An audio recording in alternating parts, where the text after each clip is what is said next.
Okay, ladies and gentlemen, so who's heard that the reef is doomed, or do a lot of your friends think the reef is doomed? You've heard bad news about the reef? Yeah. Most of you, yeah. And of course that's right, because you see headlines like this, 93% of the reef bleached, or 99% of the reef is at risk of vanishing by 2025, or that only 2% escape bleaching. So these are the things that are just continuously being pushed on to people, and of course people think that the reef is doomed. But I've got some really wonderful news for you. Okay, so this is data, solid data about the amount of coral that's on the Great Barrier Reef. It's measured by the Australian Institute of Marine Science. Every year they survey about 100 of the 3,000 reefs, and they look at the amount of coral on it, and you can see that when you look at the coral cover from 1985, a long time ago, it goes up and down, but at the moment we've got record high coral cover. It doesn't get better than that. Okay, so this is wonderful, wonderful news. And this is all despite having supposedly 4 massive bleaching events in the last 6 years. So 2016, 17, 20 and 22, right? So supposedly we lost all this coral, and yet we've got record high coral cover. So how does that work? How could we have lost all this coral? And remember, coral takes a long time to grow. It takes 5 to 10 years for even the fastest growing coral to grow. So how could we have lost a lot of coral, 50%, 93%, all this type of stuff, if now we're at record high coral cover? So this is wonderful, wonderful news, and we're going to discuss it in this series of 4 videos. Before we do that, we need to know what the reef is about. So it's up there in North Queensland. So this is the coast of North Queensland. It's about 2,000 kilometres long. It's bigger than Victoria, all right? The reef is that big. It's almost as big as California in America or Germany, and it's made of 3,000 individual reefs. So there's 3,000 individual reefs, and they're all mostly a long way from the coast. And so what does it look like if you could look underwater? And this would be just one small part of it. This would be the coastline. And this is the deep water down at 4,000 metres water depth, really, really deep. And the reef sits on relatively shallow water, about 100 metres deep. And each of the reefs are like these red areas, and there's 3,000 of them, 50 to 100 kilometres off the coast. So if you actually look at them in more detail, they're 3,000 of these sort of like flat-topped hills, and they're all covered with living coral, and they're growing on literally the bodies of their dead ancestors. Okay, so when coral dies, it doesn't rot like wood, it's like concrete, and they build up. So any ideas how old the reef is? Does anybody have even the faintest idea? Good. Million. A million years? Yeah, well done. It's about 1 million years old, okay? Most of the time, this area is actually not covered with water. So if you go back 20,000 years, the sea level was a lot lower, and these were just flat-top hills, right? But every time the water comes up, they build up. All that coral that dies, and lots of coral dies all the time, it builds up until you get these beautiful flat-top hills. Now, there's 3,000 of those originally. How many of those 3,000 coral reefs do you think still have really good coral on them, despite everything that's happened? How many of those 3,000? Any ideas? 2,900. 2,900? Nope, 3,000, right? Every single one of them. We haven't lost a single reef of the Great Barrier Reef. This is, again, really wonderful news. What does each of the individual reefs look like? Well, they're a few kilometres across. They're this flat-topped area, a lot of coral sand made up of broken up coral, and then around the ridge, the rim, there's usually a lot of coral and various areas in between. And so there's lots of these, and they're virtually all in extremely good condition. The thing that damages them the most, actually, is cyclones or hurricanes. So the reef is covered with coral, and there's lots of different types. Very broadly, there's these staghorn or plate corals that are easily smashed by cyclones. And then there's other ones like these great big massive corals, and these live for a very long time. The other ones don't live more than a couple of decades. These live for maybe centuries, and they can get to be as big as a car. That's how big, or even bigger than that. And they're not damaged by a great deal. But there is no doubt that periodically huge amounts of coral will be killed. mostly by cyclones. You can lose the amount of coral on a small European country overnight with one big cyclone going through.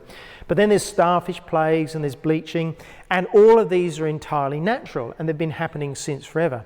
The reef is an incredibly dynamic system.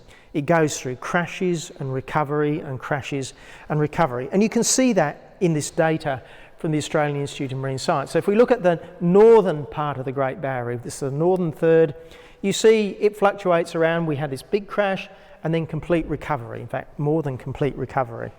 Or if you look at the central region, goes up and down. It crashed here after a big cyclone, recovered, then crashed again, and then recovered again. So these are not systems that stay the same. They change all the time. So of course there's often lots of coral dying, which gets onto the news. Or the southern region, you see it generally declined, then a big crash, Cyclone Hamish, and then recovered again. It's now at very high levels.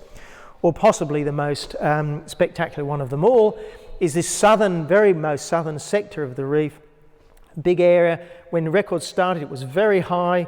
It went down to less than half. It then doubled and then halved and then tripled. You know, huge amounts of coral are dying all the time, slowly building up those reefs. So the thing changes a great deal as time goes on. All right, but nevertheless, if you look at the situation at the moment, we are at record high coral cover despite 4 massive bleaching events, those red arrows, which have occurred over the last 6 years. Now, you'd think that was good news. You'd think that was good news, don't you reckon? Record high coral cover? No. According to a lot of these science institutions, it's still bad news, right? And it's bad news, guess why? You'll never guess, you could never dream this up, because apparently it's the wrong type of coral that we've got, right? So what's the wrong type of coral? It's these beautiful plate and staghorn corals, which are actually the ones that tourists largely go to see. Apparently we've now got too much of these, and the reason is that these ones are most susceptible to bleaching and all the rest of it, and these are the ones that grow really quickly after a devastation. So what did they say after the 2016 bleaching events? Fair time ago, but that was supposedly a great big one where we lost supposedly a lot of coral.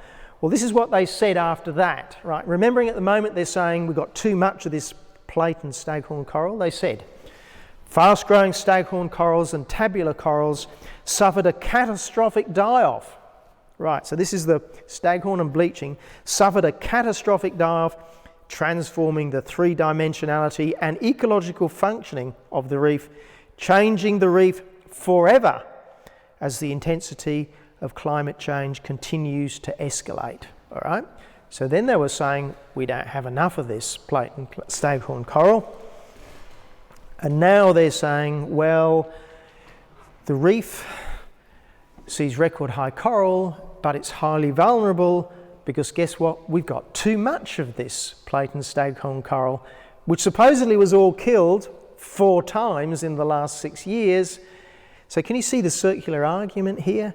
What's happened is that they said, well, all these corals are being killed due to climate change. We've had these 4 events. Now we've got more of this than we've ever had in the past, but now we've got too much of this because it will all be killed by climate change.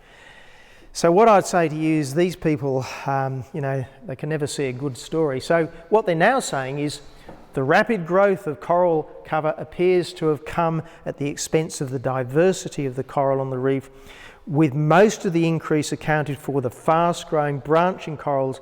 They call it acropora, okay? These corals grow quickly after disturbances but are very easily destroyed by storms, heat waves, crown thorn starfish. By increasing the dominance of those corals, the reef has become more vulnerable. Now you were thinking that record high coral cover might actually be a good thing, but no, it's actually now more vulnerable than it ever was before because we've got all this beautiful coral. These people, everything about that, they've been saying the reef is doomed all this time, and of course they've been proven that it's wrong, and this is the best excuse that they can come up with. I sometimes think, the Harry Potter stories better than me. I think these people, they're like dementors, right? They just suck the joy out of life, right? Doesn't matter how good it is, this is what dementors do. A dementor glories in decay and despair. They drain the peace, hope and happiness out of the air around them. Doesn't matter how good the coral is. They're not going to allow you to feel happy about this. Get too near a dementor and every good feeling, every happy memory is sucked from you. And this is what I feel about the way the scientific institutions have used the Great Barrier Reef and the quite common death of parts of the Great Barrier Reef to drain the hope, especially out of youthful people, that there is no future for it. And of course, in the future, we are going to see more coral will die, because it always dies and comes back. And every time that happens, they're going to suck that joy out of you. They're going to make sure that you never feel good about the reef. So what I say to you is the reef is presently at record high coral cover. It will come down for sure, but you must rejoice that actually the reef is in much better shape than you've been feeling before, and that there's a lot of people who are using the reef as a tool for lots of other things, and in the same process depressing the youth. So that's the end of part one. Stay tuned for part two, because we're going to show that the doom about the reef has been going on for a lot more than the last 10 or 15 years that you guys have been around. Thanks very much. What do you think future threats to the reef could be? The one that worries me is the direct effect of carbon dioxide dissolving in the water, changing what they sort of call the acidity or the pH. And they have done some experiments where when you do that, coral grows a bit slower. But there's also a lot of other experiments that say that it doesn't grow slower. So I'm not really sure which way that will fall.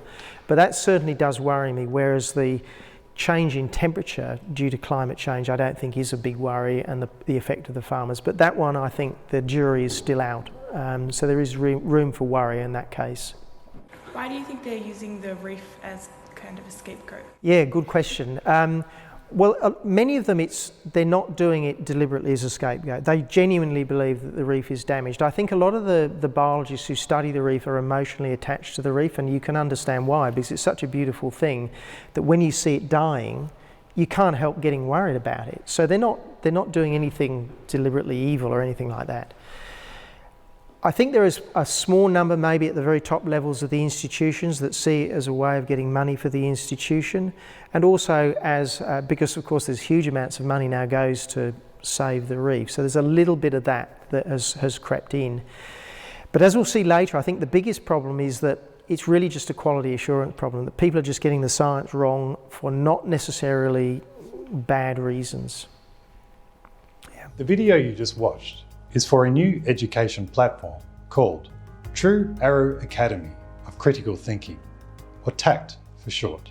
TACT will be an alternative education resource platform that's non-woke and non-indoctrinating, with each lesson being a potential turning point in a young learner's understanding on a range of important topics. TACT will evolve into many hundreds of animations and filmed lessons written, run and influenced by an exceptional mix of academic heavyweights teaching against the grain, with lessons encouraging open discussion, critical thinking and debate. TACT's duty of care is to arm and shield youth against modern, subversive, mainstream education. Supporters will be the lifeblood of TACT. If you would like to support this project, let's build this together at givesendgo.com/TACT. Thank you so much.